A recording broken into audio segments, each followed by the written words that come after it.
Hello everyone, welcome back to Muniya Mahmud. সবাইকে আমার আজকের এপিসোডে স্বাগত জানাচ্ছি। সবাই কেমন আছেন? নিশ্চয়ই ভালো। আমিও আলহামদুলিল্লাহ বেশ ভালো আছি। তো নতুন আরেকটা ব্লগ শুরু করতে যাচ্ছি আজকে। আশা করছি আপনাদের সবাই ভালো লাগবে। রবিবার দিন আমি বাসার টুকটাক কাজ করছি। বাচ্চাদের তো স্কুল আছে আজকে, বাচ্চারা স্কুলে চলে গিয়েছে। তো বাচ্চারা স্কুলে চলে যাওয়ার পর আমি ভাবলাম যে আজকে আমার আলমারিটা একটু পরিষ্কার করব। অনেক দিন আলমারিটা ক্লিন করা হয় না, প্রায় 2 মাস 3 মাস হয়ে গিয়েছে এই বাসায় ওঠার পর। আর আসলে করা হয়নি, সময় পাইনি। তো আজকে ভাবলাম যে আলমারিটা একটু ক্লিন করি। তো এটা হচ্ছে আমার আলমারি। পিছনে দেখতে পাচ্ছেন অনেকগুলো শাড়ি।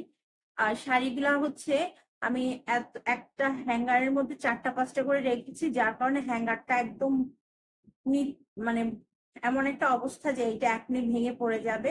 তো আমি মোটামুটি কাপড় চোপড় কিছু বের করি, যেগুলো কিছুটা পুরাতন হয়ে গিয়েছে সেগুলো বের করে নিয়েছে। এগুলো আমি বাসায় রেগুলার পরার জন্য রেখে দিব। আর খুব অল্প কাপড় যেগুলো এখনো নতুন আছে সেগুলো হচ্ছে আমি আলমারিতে রাখবো। আর বাকিগুলো আমি হচ্ছে ওয়ার্ড্রোবের ড্রয়ারে রেখে দিব। আমি এগুলা রেগুলার পরে পরে ফেলবো আর কি। কারণ এত কাপড় আসলে রেখে তো লাভ নেই, এগুলা পরা হয় না, নষ্ট হয়ে যায়। সো থাকেন আমার সাথে, দেখেন আমি কিভাবে আমার আজকের আলমারিটা পরিষ্কার করছি। তো এখানে হচ্ছে আমি মোটামুটি সব কিছু কাপড় চোপড় বের করে ফেলেছি। কিছু আমি গুছিয়ে রেখেছি এখানে। মানে এই কাপড়গুলো অনেক পুরাতন হয়ে গিয়েছে, এগুলো আসলে আর পরার অবস্থা নাই। এগুলো আমি বের করে ফেলেছি, এগুলো বাসায় রাফ ইউজ করে ফেলবো, এগুলো সব বাসায় করে ফেলবো। আর তাছাড়া শীতের কাল আসছে, এগুলো আর রেখেও কোনো লাভ নাই। এদিক থেকে আমার অনেকগুলো পার্স আছে, আমি ঠিক করেছি আমার ব্যাগগুলো আলাদা ভাবে রাখবো। আর এগুলা হচ্ছে শাড়ির পার্টটা আমি আজকে ধরবো না, কারণ এখানে অনেকগুলো শাড়ি আছে। এক একটা শাড়ি ধরলে আসলে অনেক সময় লেগে যাবে এগুলা গুছাতে। তো নিচে ব্লাউজ আছে। তো এখন আমি একে একে সব জিনিসগুলো গুছাবো, আপনার সাথেই থাকুন। প্রথমে আমি আমার পার্স গুলোকে রাখবো। তো এই সাইডটা আমি ওপেন করেছি, উপরের র্যাকে হচ্ছে আমার পার্স দিয়ে দিই। এটা খুলে দিচ্ছি, পার্স গুলোকে রাখবো। এখানে একটা পলিথিনের মধ্যে আমি যেটা পার্স পেয়ে গেছি, এই পার্সটা আমার একটা গিফটের পার্স ছিল। খুব সুন্দর একটা পার্স, তাই না? তো পার্সটা আমার অনেক পার্সোনালি অনেক পছন্দ, এটা আমি গিফট পেয়েছিলাম একটা প্রোগ্রাম। আর এটাও আমার অনেক পছন্দের একটা পার্স, এটা আমি আড়ং থেকে কিনেছিলাম। তো এই পার্সটা আমার খুব ভালো লাগে। তো আমি এগুলো এখানে রেখে দিচ্ছি এইভাবে একটা, এটাও রেখে দিচ্ছি। এটার একটু অ্যাশ কালার, তো এটার উপর রাখতে ভালো হবে। এভাবে রেখে দিচ্ছি। আমার একটা পার্স,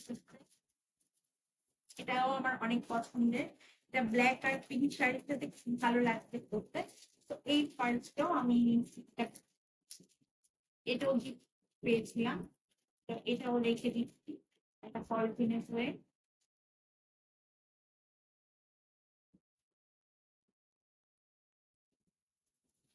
এখানে আরো একটা পার্স দেখতে পাচ্ছেন, এটাও আমি একটা একটা খেলায় পেয়েছিলাম, একটা খেলাতে আমি ফার্স্ট আর সেকেন্ড হয়েছিলাম। সেই খেলাতেই হচ্ছে এই পার্সটা পেয়েছিলাম আর কি। মেবি খেলা কিংবা লটারিতে হবে। তো এই পার্সটা আমার কাছে খুব ভালো লাগে, এটা খুব সুন্দর একটা পার্স। তো শাড়ির সাথে হচ্ছে এইসব পার্স খুব দরকার পড়ে, তো আমি এটাও সাজিয়ে রাখছি। আরো কয়েকটা পার্স আছে। এটাও একজন আমাকে গিফট করেছিলেন, এক ভাবি আমাকে গিফট করেছিলেন। এটা আড়ং এর পার্স, এটাও আমার খুব ভালো লাগে। আর এটাও আমার পছন্দের, এটা হচ্ছে আমি রেগুলার ইউজ করি। এই পার্সটাও আমি রেগুলার ইউজ করি, কোথাও গেলে বা বাজারে গেলে নিয়ে যাই। এটা একটা বটুয়া, শাড়ির সাথে ম্যাচ করে পরার জন্য। এটা শাড়ির সাথে ম্যাচ করে পরলে খুব ভালো লাগে। এটাও রেখে দিচ্ছি। তা আমি হচ্ছে এইসব জিনিস দেখেন, আলমারি আমি পরিষ্কার করে ফেলেছি, একদমই ক্লিন করে ফেলেছি। উপরে তাকে রেখেছি আমার পার্টস গুলো, আর নিচে হচ্ছে একটু পার্টি ওয়ার যেগুলা আছে সেগুলা রেখেছি। আর এখানে কয়েকটা জামা রেখেছি, এগুলো জাস্ট বাচ্চাদের স্কুলে যাওয়ার জন্য। আর বাকি সব কাপড় আমি বের করে ফেলেছি।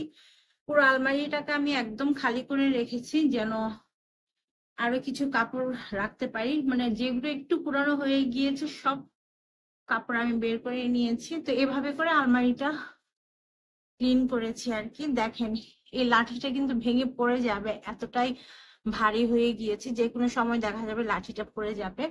তো এখন আমি আলমারিটা অফ করে দিচ্ছি।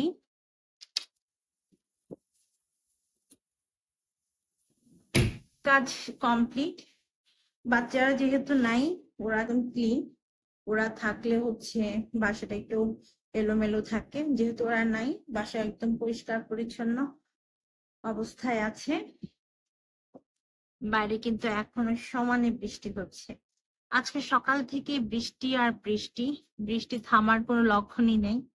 মানে এত বৃষ্টি হচ্ছে, একদম আকাশটা মেঘলা হয়ে আছে। তো বাইরে হচ্ছে এই অবস্থা, অনেক বাতাসও হচ্ছে, কিন্তু নেট দেয়া দেখে বাতাসটা গায়ে লাগছে না। কারণ হচ্ছে বানরের ভয়ে আমরা এখানে নেট দিয়ে নিয়েছি, যেহেতু বাসায় বানর ঢুকে। আর বৃষ্টির দিনে একটু বানর বেশি আসে।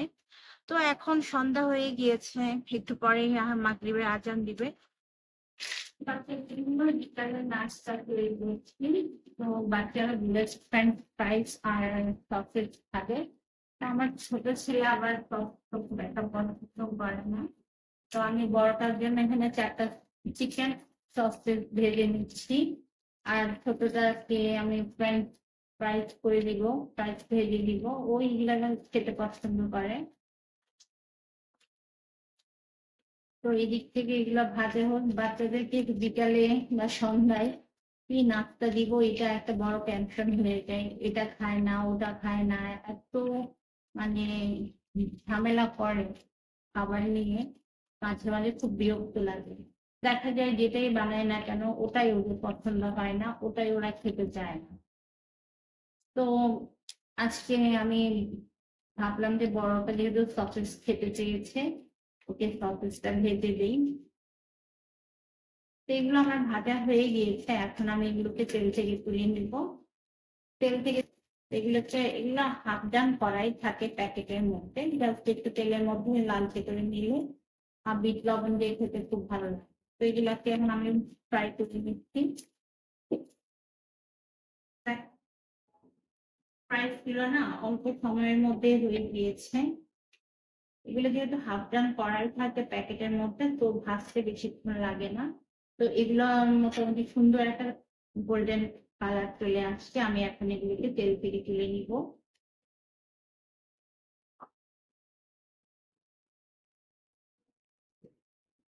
তো এগুলোকেও সেম ভাবে ভাজতে হবে।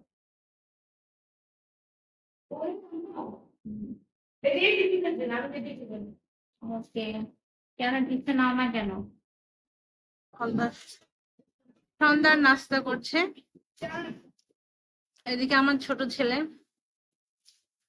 ও ফ্রেঞ্চ ফ্রাই খাচ্ছে। ও শুধু ফ্রেঞ্চ ফ্রাইটাই পছন্দ করে। আর ওয়াফি এখান থেকে সসেস আর ফ্রেঞ্চ ফ্রাই